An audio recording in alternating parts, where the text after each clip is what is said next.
Hi, welcome to Classical Chats. I'm Hayden, I'm Liz. and welcome to the Crown Breakdown, where we go episode by episode of this current season, season 4 of The Crown. Before we get into this episode, if you enjoy reviewing the Crown and other content we're putting out, please go hit the subscribe button, hit the bell icon, and stick around. If you've been enjoying our reviews of The Crown, please let us know down below what show would you like us to review next. We're approaching the end of the season. Please comment down below. Let us know. Do you want us to do older seasons of The Crown? You know, Downton Abbey, Pride and Prejudice. Let us know. We would like to, do what you recommend for us to do. This episode 8, titled 48 to 1, it's 48:1. 1986, we have jump cut. We are talking about apartheid in South Africa. So, Liz, do you remember anything from your general history courses about apartheid? So I remember a decent amount from my general history courses, but I'll be honest, one of the people who taught me the most about apartheid is actually Trevor Noah, Nice! comedian. Yeah. So he actually grew up during apartheid, and he is biracial. So his dad is white and his mom is black. So he was literally a crime. But apartheid in South Africa was the legal segregation of the races. And so at the time, really, it was basically if you were black, you were screwed. You had to live in certain communities, you could only work in certain areas. And there was so much preference given to white people. Mm-hmm. So, and there was no mixing of the races, really. So. Mm-hmm. And one thing I remember from my general history courses in high school is that within the people of color in South Africa, there was a preference between either the lighter skinned and the darker skinned. So there was not only widespread segregation among people of color and white people, but also within the people of color community, there was also anger. And you can really see that depicted in the film Hotel Rwanda. We watched that. But yes, we're in the 80s. It's apartheid. South Africa, people are being beaten. And the government is completely okay with this. But Yeah. this episode is really interesting. So these last few episodes of the season, really, everything begins to come together. We've had vignettes of just kind of key historical events that are somewhat like fan service, where we have the getting ready for the wedding of Diana, the Australian tour, last episode with the hereditary principle talking about mental health in the royal family. But we now finally get to see sort of things move forward, and we have a serious cut in time. We go from 1983 to 1986, and this whole episode is structured around this final big climax between Queen and Prime Minister. But we have a fun treat that starts the episode. Who's back? Who's back for one episode? Do you remember? Claire Foy comes back. Oh, duh! She starts off the episode because she does the speech that she gives in South Africa. Yes. Oh, I totally forgot about that. Yes. So right before the wedding of then Princess Elizabeth and Lieutenant Philip Mountbatten, she went with the family to South Africa, and it was one of the only times that the royal family, like sovereign and family, went to South Africa and Africa in general before Africa left the Commonwealth.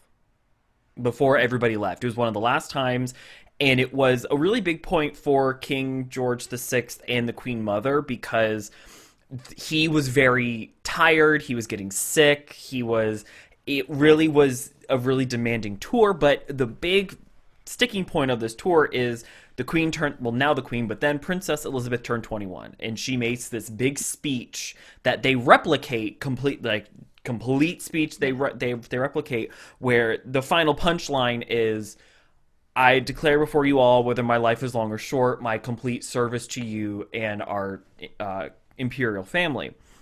The empire has since changed to be Commonwealth, and the countries have more independence. but that's the whole thing about service to the Commonwealth. This is the big sort of through line. We are back in 1947. Not only do we see young Claire Foy, but we see young Margaret Thatcher. Yeah. And we see her in college, and this really famous speech, and there's vignettes where it's the recording of it going from country to country that's in the Commonwealth. But this speech just made me miss Claire Foy. I know. She made was me such miss a wonderful, her. wonderful little queen. She really set the bar really high for Olivia Colman. That Olivia Colman has risen to the task and sort of done her own thing. But I remember entering season 3, we all were on pins and needles. What's Olivia Colman going to do? Claire Foy's done a stellar job. What is she going to do? So there's many vignettes, and then after this little vignette and the title sequence, we then enter what looks like a video game. We see a man that we haven't seen before typing away at a typewriter, and the text that he's writing appears around him. We don't know what he's writing. We really don't know who this man is. And it looks like we're in a video game. Like, I've seen this cutscene happen before. And I was like, what the hell is this? Also, I haven't looked it up, but I don't think that actor's British. His accent was a little inconsistent. I've not looked it up. I haven't looked it up either, but I noticed some things of his pronunciation. He would sometimes drop R's and ER's at the end, and sometimes he wouldn't. And I was like, there's some inconsistencies here. Or it could just be, that's his accent. I don't know. I don't know him. Yeah, potentially. But the press secretary is this weird third character in this episode where he's to talk about it. This episode is built in a lot of speculation that they gave a downfall to the press secretary. Why we spend so much time around him is Peter Morgan put these events together in history and went, okay, how can I make a story out of it? Well, coincidentally, this person left. I can make this person my catch-all and still be true to history. So the big thing that's being talked about is the strained relationship between the Queen and Prime Minister. Yeah. Do you think the Queen do you think she is valid in her complaints? Absolutely. Oh my God, yes. Oh my God, yes. People of the Commonwealth are coming to her and saying, like, hey, this is an issue. This is the side that we are on. All of us countries are saying, this is the side that we're on. And the only person holding out is the Prime Minister of Great Britain. Do you think that this was wrong? And she's just like, yeah, I do think that this is wrong. And then it's just like, then can you please kindly get your prime minister on your side, and AKA the side of the rest of us? Yes. And we'll get to how that plays out. But yeah, she's completely, and one thing I love about this episode is Olivia Colman looks like a pissed off mom that's in public that's waiting to scold her child. Like, that like dagger eyes, even in their meeting, because the Queen really can't speak too much. She's constitutionally not allowed. Which one thing I find interesting that the show completely skips over,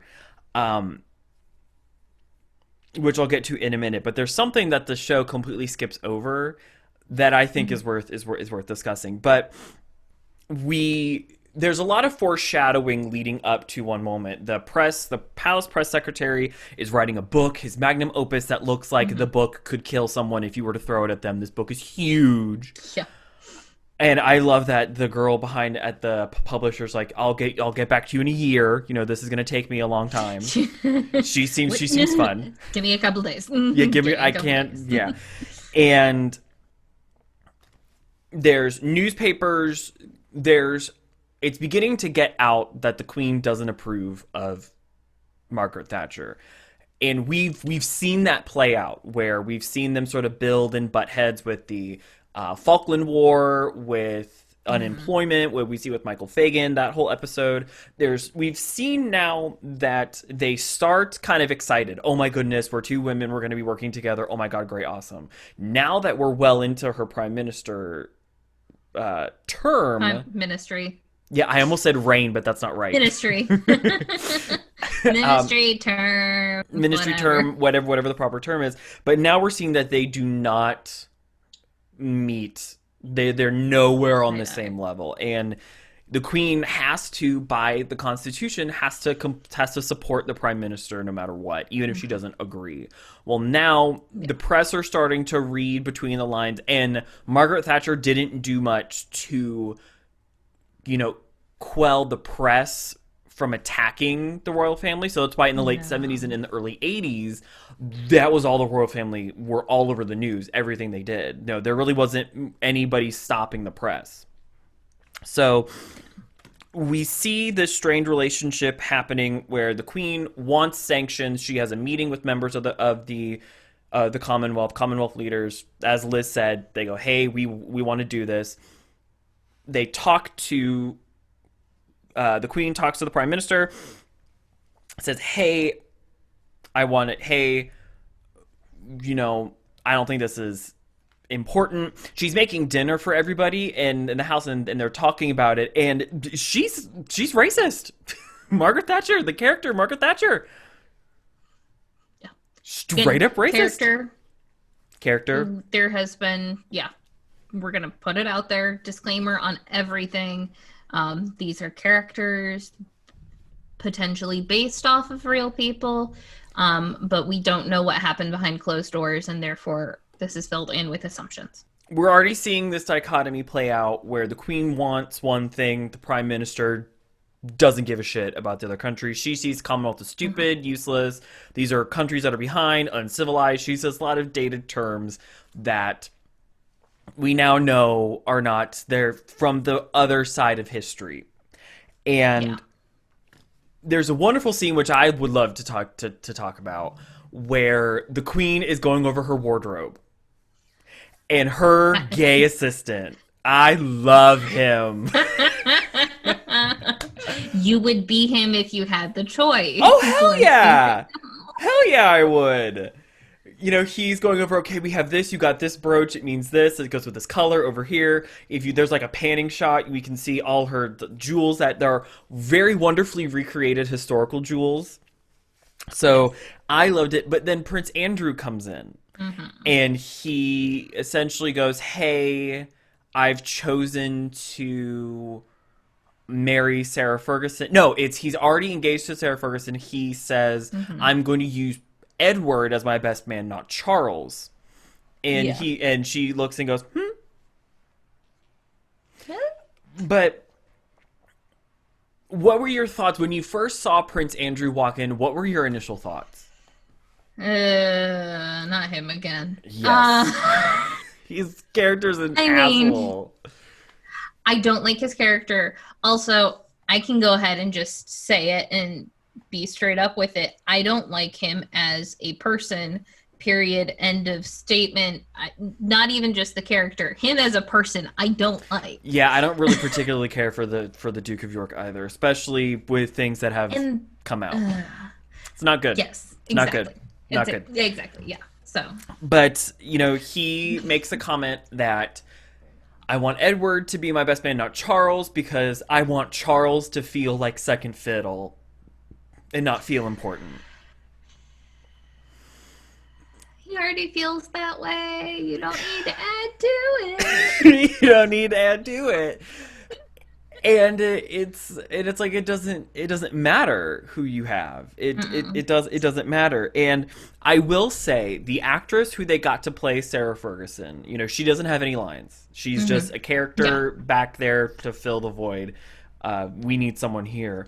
The resemblance to what Sarah Ferguson looked like in 1986 is striking. She looks so similar to her. But then we see her, the big moment in the episode is they're going to the Bahamas. They're going to the Bahamas for the Commonwealth leader meeting, where all the leaders of the Commonwealth nations are coming together. They're discussing what they can do as a Commonwealth, how they can work together to support all the other countries. But the big thing on everybody's mind is, wonderful, all of us are here. We can talk to Margaret Thatcher. We can get her to be on board with these sanctions. We want to put economic Yes. sanctions. We know it'll cripple the economy. And we finally have a meeting on board the Royal Yacht Britannia, which you can tour in Edinburgh, Scotland. You can go tour it. It's on my list. They did a wonderful job. So season 1, when we were on Britannia, it doesn't look like Britannia at all. Season 2, when they're Yeah. on board Britannia, closer, much significantly closer. I don't think we see Britannia, the interior of Britannia in season 3. Now season 4, I know exactly what room they're in. They're in the middle, the center stateroom. I believe it's Ladies this. and gentlemen, my best friend. Yes, they're in the state. They're in this like this basically the main stateroom that connects to, I believe it's either one deck below or next door or through the door. There's the main stairwell, then the room, and I think behind them is the state dining room. Because in season 1 and season 2, they're just supposed to be in their private areas, which cool, fine. Well, but this is a beautiful recreation of Britannia, phenomenal recreation. So good on them. But we finally see this reunion where the Queen talks to her and goes, "We want to be on board." What do you remember about this scene? Um, I don't know if it's necessarily this scene, but the drafting of the letters. It becomes a cartoon. Oh my god! The show becomes a cartoon. And it's just like it gets across the point that they're really trying to go for of, okay, it's this one word that she doesn't like, so we need to change the word. And it's like, I don't know how many drafts that they go through, like 120 maybe, but it's enough to where they start with just the secretary and then it ends with all of the leaders in the room waiting for her to sign off, and there's this constant vignette. So it then gets to I there. love that. Oh, it's so great. The show becomes a comical. cartoon. It was comical. It was great. But well, this entire episode, while dealing with a serious matter, I want to make that clear. This is a serious matter. Apartheid was no joke. It was awful. Definitely not. The way that they handled it lightly, though, and you can tell that with the color story. All this episodes up until now have been sort of bleak and muted colors and grays and blacks. And now it's like we've entered Technicolor for a good period of time, and it was very refreshing. But yeah, so before the show turns into a Hanna-Barbera cartoon, we have it's this really tense meeting where the Queen is going, "Hey, this is what all the experts are saying. This is what we need to do to help the people, not the government, the people. The government has turned on the people. We need to help them." And Margaret Thatcher makes a point that, okay, but putting sanctions on them would hurt us. We get all this economic revenue from them. It would be not a good move for us to do these sanctions. And the Queen goes, "I don't care if it's not good for us. I want you to do that." And Margaret turns and goes, "Is that an order?" Yeah. And it's this uncomfortable where she goes, "It's not an order. It's a suggestion." And then I wish at that point they had put Griegs in the Hall of the Mountain King when they're going back and forth between, because there's Margaret's going, "No, no, no, no," and the Queen's dead ass goes, "I will win this. I will win." Eventually, they find a word.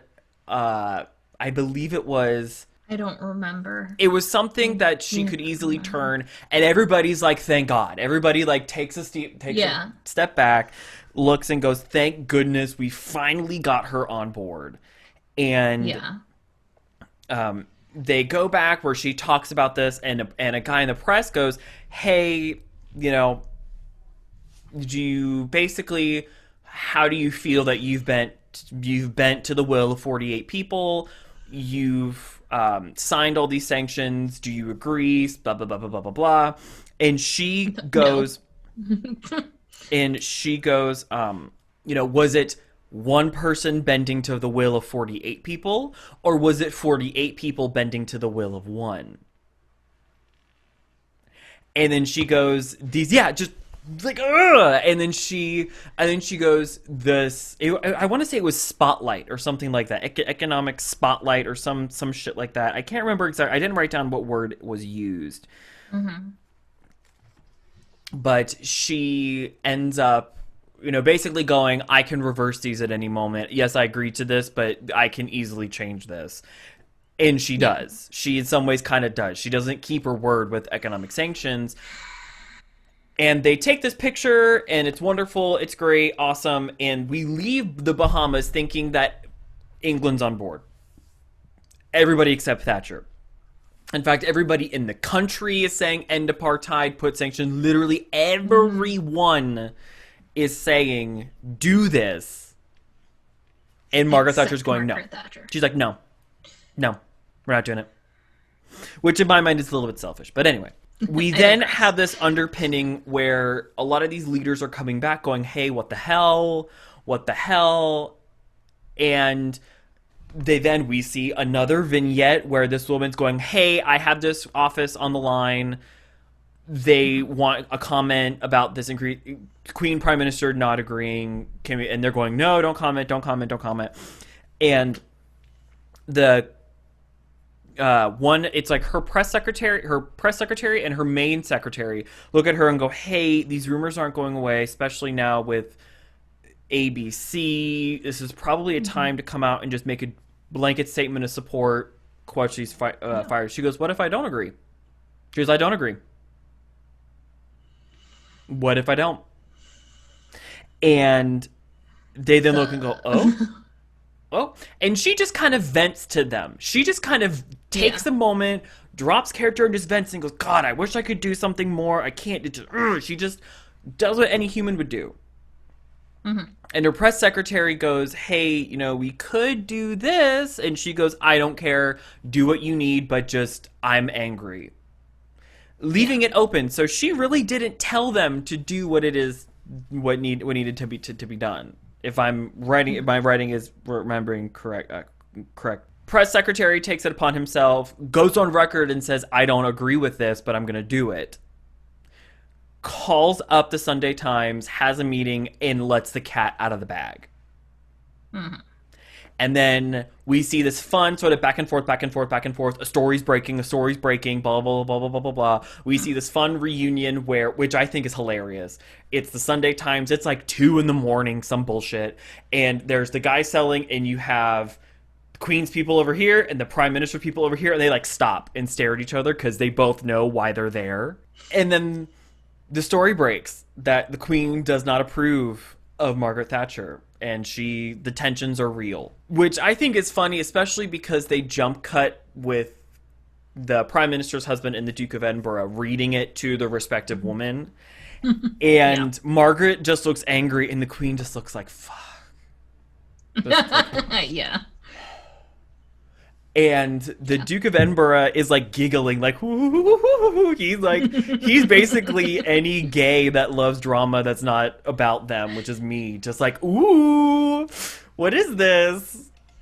The sisters. And attest that is fact. This is how he reacts. Oh, hell yeah. When it's not about me, hell yeah. But then we see another alluding that really, which I'll get to in a minute. But then we have this meeting, this tense meeting now between Prime Minister and the Queen, after the Queen has allegedly made her stance known and has said, I don't agree. Yeah. What do you remember about this scene? Isn't this the scene that has the curtsy? Sorry, there is a dog in here that wants to make an appearance. Oh, he looks cute. Hi, Rocky. Can you look at camera? Hi there, Rocky. What I remember, isn't this the scene that they include the curtsy that is used in all of like the promos and stuff? Yes, and where she goes, let us speak frankly, woman to woman. And there's really tense where she goes, intense. We are but the same age, only 6 months apart. Oh, really? Who's the older one? And the Prime Minister goes, I am. Yeah. and it just sits in the room. And she dead ass tries to bring the queen over the coals. Yeah. Ooh.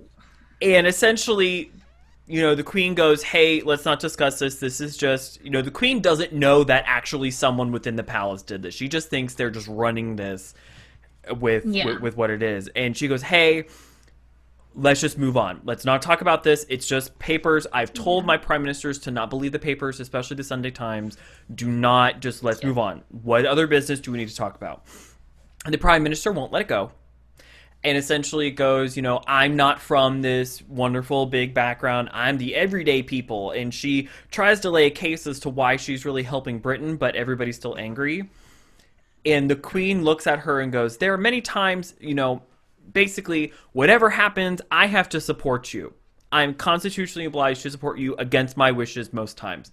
But then we learn, again, what the story presents. We don't know if this is real because Yes. what's being discussed in prime minister meetings, we don't know. No one's there to take minutes. It is exclusively private.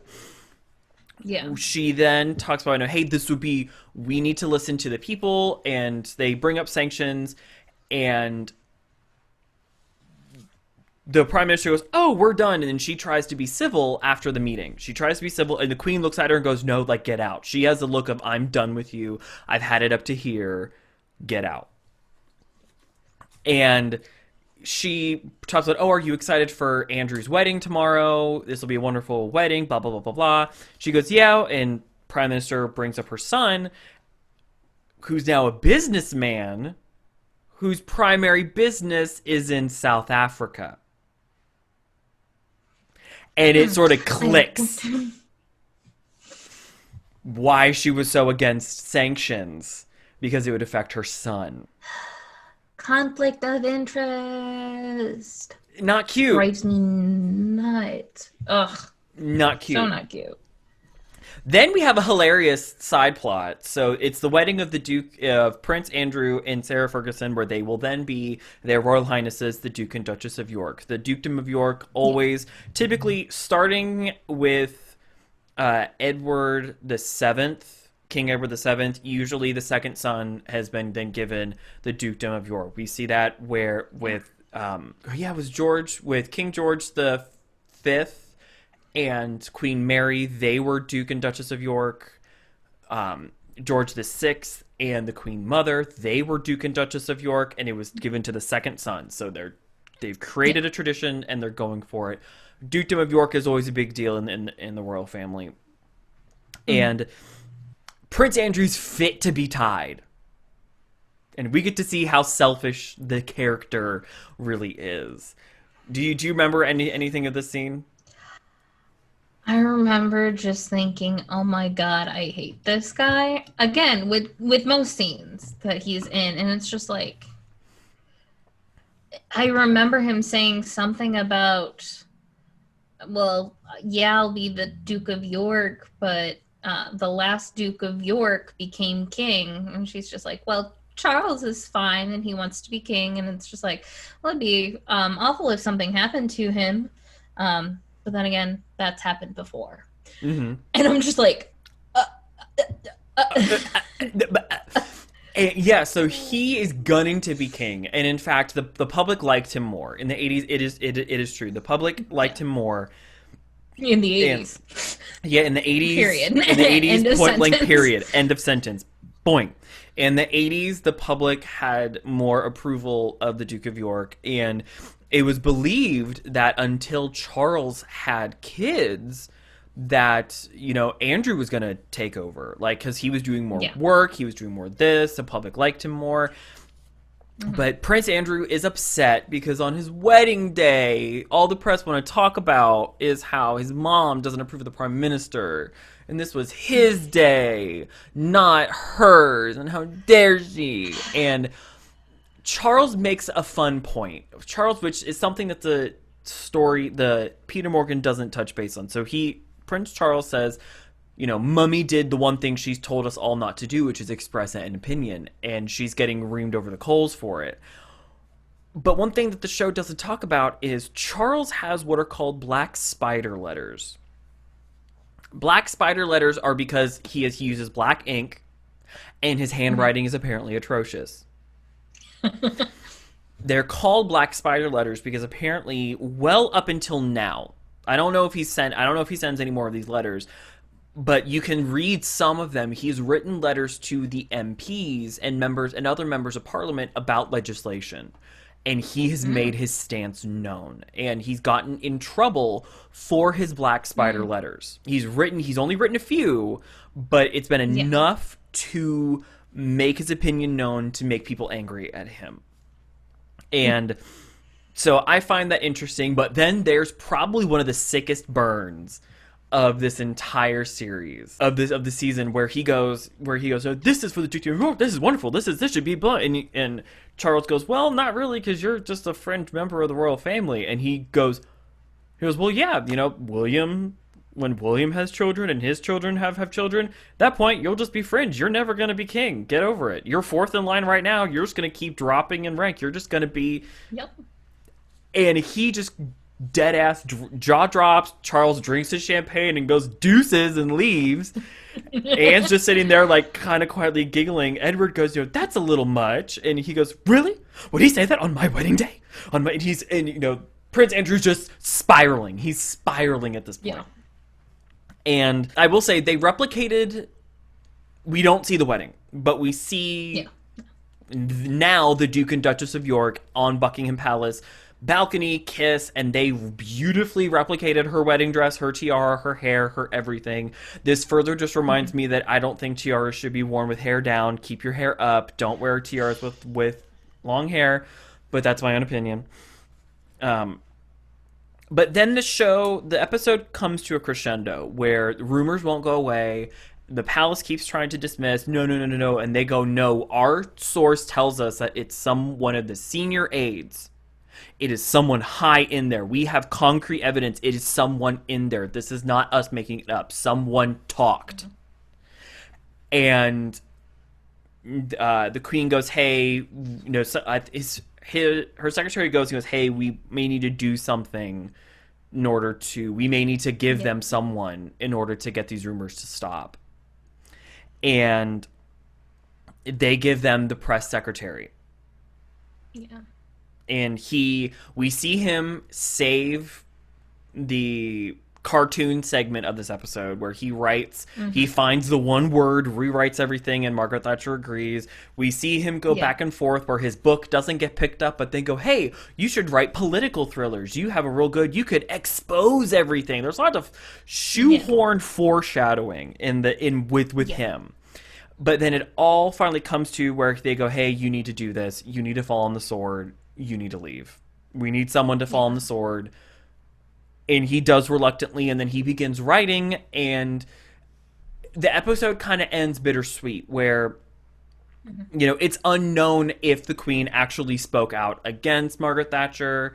The guy went and wrote political thrillers, but this episode really brings the relationship of the queen and prime minister to a head, and we really see them go head to head. I wish the queen kind of had a mom moment and yelled back. I really wanted her to yell back. I would have loved to seen her yell back, but I don't feel it's in her character. It's not, but the only time I could see her actually snapping is in that final moment, because the queen tries to say her piece, and the prime minister keeps cutting her off.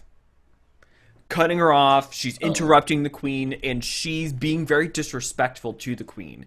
So the only time I could see, which we see her a little bit, she begins to tell her off a little bit, but I wanted, her to stand up, yell. I wanted full-blown, dance mom screaming. I wanted that, which is not in her character. It's not in her character.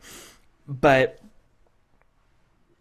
one of the things about the irony of the episode closes, and we see in 1994, apartheid officially gets ended in South Africa. Nelson Mandela gets elected as the first black president of South Africa, and the last statement before the credits is, when asked if economic sanctions helped end apartheid, he goes, "Oh, there's no doubt, the economic sanctions helped." which is that sort of like, history slap in the face. If Margaret, if the prime minister would have signed on sooner, it could have ended sooner. Yeah. But what were your final thoughts of this episode? I really enjoyed this episode. It was a really good episode. I feel like it was a nice balance of comedy and drama, especially covering such a heavy topic. Yes. Especially considering how heavy of a topic this was. God, I hate Andrew. All the time. I hate Andrew. Period. Point blank period. End of sentence. Point blank period. I felt it was a really good episode. It's a nice balance. It doesn't drag on at all. It doesn't move too quickly, I feel. It's very nicely paced, and it's probably one of the best. Probably I would rank this really kind of evenly with the break-in episode in terms of best non-Diana focused episodes. Yes. We don't see Diana at all this episode. Yeah. We don't see her. We see some members, but Diana's not present at all. And I agree. This is one of the better non-Diana, not even Diana-centered, just she's not there. Yeah. And I do agree. It's refreshing not having the character of Diana because, one, Emma Corrin's doing a great job. She's doing fabulous. We adore her. We love her. She's doing great. And the show's fit. Those episodes are really good, but it's nice to not have her and really refocus back on the Queen. That's what I think is really that episode was needed. Yeah. It's in a wonderful point to where we refocus back on the Queen, and which is the main point of it, of the entire show. It had a lot of good comic beats. This episode felt like opening the windows for a good spring cleaning. They're like, okay, it was a nice palate cleanser because these last two episodes are heavy. We're very dark. Very dark. Very dark. So this felt like a really good placement. We're very serious topic. Do not want to belittle that, but it had a lot of good comic beats. The colors were brighter. The show sort of gave us license to laugh, and that I think was much needed. But 48-1, another great episode. I'm excited to see how they handle more serious issues in season 5. Yeah, it'll be interesting. But did we do the thing? Yeah, we did the thing. Well, if you enjoy hanging out with us and spending time with us, hit that bell notification, hit like, subscribe, share. In the description box below has all of our socials, how to get a hold of us. Have a fun performing story and performance fail? Let us know. Let us know how we're doing. Comment down below what show would you like to see us review next. And with that, have a great rest of your day and stay royal. Bye. Bye.